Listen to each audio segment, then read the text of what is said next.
Democrats have accused every Republican of being racist. We've gone over since 1998, radio ad in Missouri, the 2000 James Byrd ad. Al Gore, Republicans don't even want to count you in the census. They'll put you all back in chains. Let's go over the facts. Here's Joe Biden's history. It was Donald Trump, not Joe and not Barack, who passed criminal justice reform and prison reform. It was Donald Trump. It wasn't Joe, it wasn't Barack who signed off on police reform. It was Donald Trump also doing opportunity zones, targeting mostly minority neighborhoods to help, well, build the economies in neighborhoods that have been left behind by Joe and Barack. It was President Trump, not Joe, not Barack, who ushered in record low after record low after record low unemployment for African Americans, Hispanic Americans, Asian Americans, women in the workplace, youth unemployment, African American youth unemployment. Joe and Barack, they didn't do any of that. Matter of fact, 13 million more Americans food stamps, 8 million more in poverty, lowest labor participation rate since the 70s. And a 51-year low in home ownership rate and the worst recovery since the 40s. That's their 8 years of failure.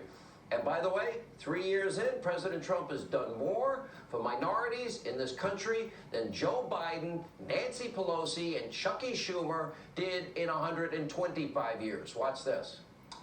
You look at employment, you look at opportunity zones, and maybe most importantly, you look at criminal justice reform, you look at prison reform.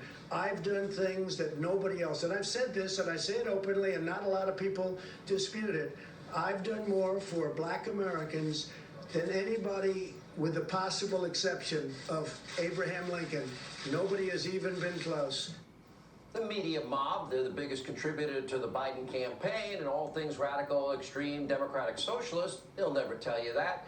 So you need to ask yourself a question. What was Biden doing during his 50-plus year career in the swamp for African Americans, other minorities? Here's where it gets interesting. Tell all you Democratic friends, we know he was very close and spoke so highly of the former Klansman, Robert KKK Byrd. Yep, former Klan leader. Biden called Byrd the Dean of the U.S. Senate, a close friend of mine and a mentor.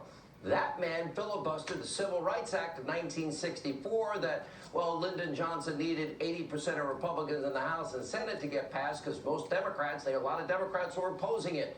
During his speech, Joe Biden in 1973 praised Southern Democrats, said the two-party system in the South was, quote, well, good for the, I won't use the word. Around the same time, Biden was actively working with desegregationists. He didn't want integration. He opposed school busing, according to NBC News. He led the charge on an issue that kept black students away from the classrooms of white students. That's his record. 77, Biden worried that his children, if integration, would grow up in a, quote, racial jungle if integration is not done in an orderly way, whatever the hell that means. 1993 referred to inner city youth as predators on our streets as he co-authored the most aggressive crime bill that ramped up prison sentences for dozens of crimes, specifically targeting, in the end, minority Americans. In 2006, telling a crowd, oh, you have to have a slight Indian accent to work at a 7-Eleven or Dunkin' Donuts. I'm not kidding, he said. 2006, he bragged his state was a slave state. 2007, he actually said this about Barack Obama. The first mainstream African-American who's articulate, and bright, and clean. That's storybook, man. Wow. Last year he said poor kids could be just as bright as white kids. And recently, you ain't black if you support Donald Trump. Joe decides that. Joe Biden shouldn't throw stones from that glass house. That the mob and the media will never tell you. Better yet, he could just stop saying racist things altogether. Joe, take a look in the mirror. When is anyone in the mob and the media going to ask him about any of these things? Because that's the truth, that's the history. And by the way, actually, who knows if Joe Biden can even form an answer to any of these questions? We're going to play his very latest struggles in a moment. It's not good. Joining us now with reaction, Fox News contributor Dan Bongino, Fox News correspondent at large Geraldo Rivera, civil rights attorney Leo Terrell, Leo 2.0. All right, Leo, let's play a game here, except it's not a game. because lives matter, right? Now, let's not play game. Donald Trump set record low after record low unemployment, opportunity zones, the largest and most expensive and long-term commitment to historically black colleges in America. Joe didn't do that. Criminal justice reform, Joe and Barack didn't do that. Police reform, Joe and Barack didn't do that. So you tell me, if Donald Trump said the things that I just laid out that Biden said, how would African Americans and how would the media treat Donald Trump? They would simply annihilate him. And let me be very clear to every Democrat on the planet. Donald J. Trump has done more for black Americans in 3 years than the Obama administration.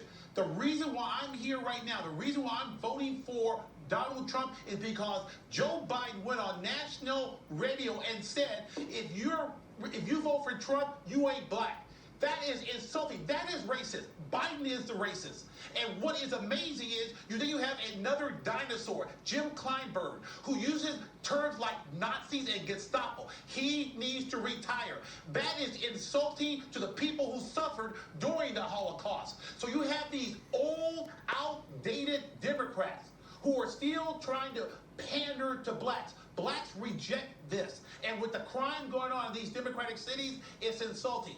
Donald Trump is the only person who can resurrect these Democratic cities and save them from the lawlessness. But let's be very clear. Joe Biden is the racist, not Donald Trump. Okay. Geraldo Rivera, I know how you feel about underprivileged in America, kids of all races. You got a heart of gold. One thing I'll say about Geraldo, Dan Bongino knows it, Leo knows it, I know it, heart of gold. Donald Trump said those things, Geraldo. How different would it be in the media today? Oh, please, they'd blow him up. It would be impossible for him to continue. He's not a racist. I've known him for 45 years. Having said that, I don't like that Kung flu thing. I wish he'd stop that. I think he has. I think there's some sloppy stuff in recent years that I don't like. But I know him. I know I've been in and out of that Trump Tower 50 times. It's as integrated as any building in this country. He gives opportunity on the basis of competence, not skin color. And for Biden to say that he's the first racist ever elected, that shows how disconnected Joe Biden is. 12 United States presidents were slaveholders. Joe should do a little research before he makes a flamboyant charge like that, so unhinged from reality. Nixon, LBJ used language far more salty and, you would argue in today's standards, racist. This man is a good-hearted man, and I really do believe that in terms of the economic opportunity zones and the criminal justice reform, he really has done more than any recent president for integration and the advancement of everybody, regardless of their race, color, creed, religion. You know that. So. And Dan, this is what it comes down to too. Slogans, bumper stickers, symbolism. I'll take the substance. I'll take the jobs. I'll take the opportunity zones. I'll take the money for historically black colleges. I'll take the results over the rhetoric. Every 2 years, every 4 years, Dan Bongino, Republicans are racist, sexist, my whole list. Yeah. You want a talker or you want a doer? You want a guy who builds stuff? You want a guy who talks about building stuff? You know, Sean, the greatest political scam in the last 50 years has been the media perpetrating the myth and falsehood that the Democrat Party is on the side of the minority community. This is ridiculous. Do you know how many people, by the way, through op-ed columns and elsewhere were whispering in the president's ear, man, leave Chicago alone. Leave it alone. Let them suffer the ramifications of their own bad decision-making with the leaders. You know how easy a decision that could have been for him? And he didn't. And I was proud of him today, Sean.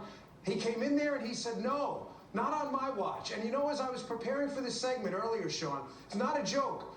I wanted to follow up on a 3-year-old girl who was shot in the face in Chicago. So I Googled it. It's on my phone. And it's right there. And it turns out you have to go through which 3-year-old girl? Because there's not just one. Sean, if this was happening in Darfur, we'd have the embassy working 24 hours a day. 3-year-olds being shot in the face. I'm not kidding. Google 3-year-old shot in Chicago. You have to find the right one. Thank God President Trump has the cojones to go in there But I'm and do saying the this right to thing all and of say, you. not on my watch. Protecting And you know what, federal buildings and 100 federal officers, unless the governors and mayors do their job or at least request the help needed, the president, he can't take responsibility for their failure. Last And you know word what? Can I just quickly. make one other comment? One other comment. The president wants to do more for America and people of color. Tim Scott, Justice Reform Bill. Guess what? 2 black Democrats, Booker and Harris, stopped it. The Democrats are blocking justice in this country because they don't want Trump to Cheap succeed. politics. It's crazy. Last word quick, Geraldo. But I don't understand, Sean, why there aren't more arrests in Portland. Those federal officers are taking abuse that is criminal. It is literally felonious assault. When you shine a laser in the eyes of a cop and his eyes are permanently damaged as a result, that's an assault, a felonious assault. These people should be arrested. And Mayor Wheeler and those other local hacks be damned. It's time for the feds to, if a crime is committed in front of them, grab those people and charge them with arson, charge them with whatever the crime is. They're being caught on tape. We're watching it every night. What is it now? Almost 60 days? It's preposterous. Oh, speaking of which, thank you all as always.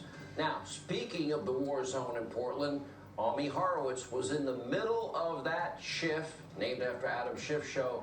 Horrible chaos, horrible violence. He was put in danger. We've got that exclusive video coming up next. 104 days out of an election, Karl Rove, Senator John Kennedy, and a really big announcement. Stay with us.